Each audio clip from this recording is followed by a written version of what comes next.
penjajahan sosial. Baru saja kemarin, 1 hari sebelum Condoleezza Rice datang ke Indonesia, ditandatanganilah kontrak bagi hasil Teluk Natuna antara Indonesia dengan Exxon Mobil.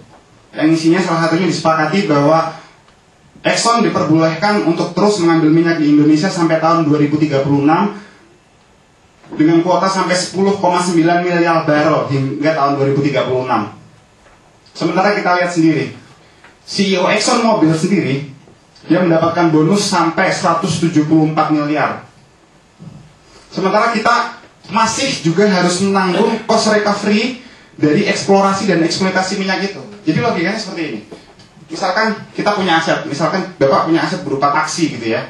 Terus karena Bapak itu tidak bisa, karena suatu alasan kita tidak bisa mengoperasikan taksi itu, lalu dicarilah sopir dari asing gitu.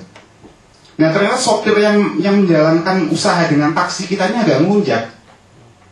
Dia tuh minta kalau bisa ya bensinnya dibayarin, ongkos bengkelnya dibayarin, baju saya kalau bisa dibayarin, seragamnya, asuransinya dibayarin, terus kemudian ya sudahlah, banyak sekali biaya cost recovery itu yang jumlahnya sampai 120%. Jadi setelah dibagi, misalkan dalam sehari misalkan cuma dapat penghasilan 100.000 rupiah dari bertaksi itu, setelah dipotong asuransi, dipotong pajak, dipotong apa, mungkin cuma tinggal 5.000 rupiah. 5.000 inilah yang kemudian dibagi dua antara Indonesia dengan Exxon.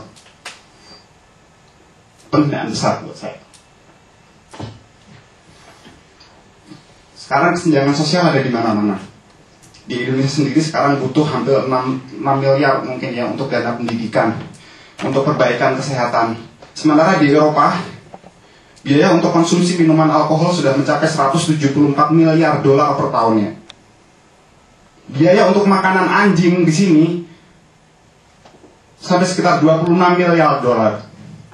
Ada apa ini? Ada yang tidak beres dengan ini semua. Kesenjangan di mana-mana. Mas, ini yang selalu Pak Amin bilang. Sepertinya kita kembali lagi ke zaman VOC. VOC itu menjajah kita selama 350 tahun dan kita tertidur, nggak terasa, nggak ada yang tahu. Saya belajar bahwa VOC itu adalah salah satu perusahaan yang terkaya pada waktu itu di dunia. Perusahaan pertama yang membagikan saham dividen cukup besar pada waktu itu, tapi Indonesia selalu dilupakan. Nggak ada yang pernah mendengar Indonesia di balik cerita sukses VOC itu. Dan sekarang sejarah berulang. Kita terlena. Kita cuma sibuk urusan pilih partai saya, suku saya. Kita begitu gampang dipecah belah.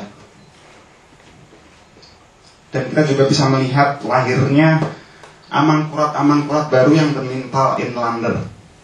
Dengan gampang sekali menggadekan bangsa ini, dengan gampang sekali menjual bangsa ini dengan harga yang sangat murah, tanpa harga diri. Inilah yang Pak Amin sebut dengan state hijack corruptions, level tertinggi dari sebuah korupsi. Kalau kita cuma ngomongin korupsi di kantor kelurahan gitu ya, atau di kantor polisi cuma bikin SIM, ya itu cuma sekedar korupsi yang survival lah. Tapi korupsi yang tertinggi itu ada di pucuk pemerintahan, pucuk negara. 3 menit, aduh saya mesti ngebut. Oke. Jadi apa yang saya sampaikan ini semua sudah tertulis di sini.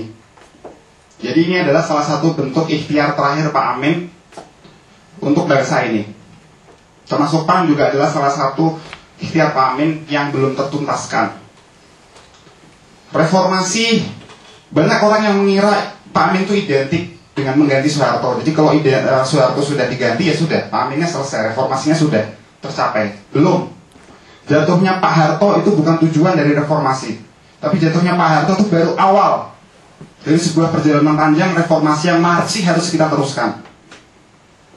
Sekali lagi yang saya sampaikan di sini ini bukan untuk PAN, bukan untuk Pak Amin, bukan untuk saya, tapi mungkin untuk Sarah, untuk Anggia nanti,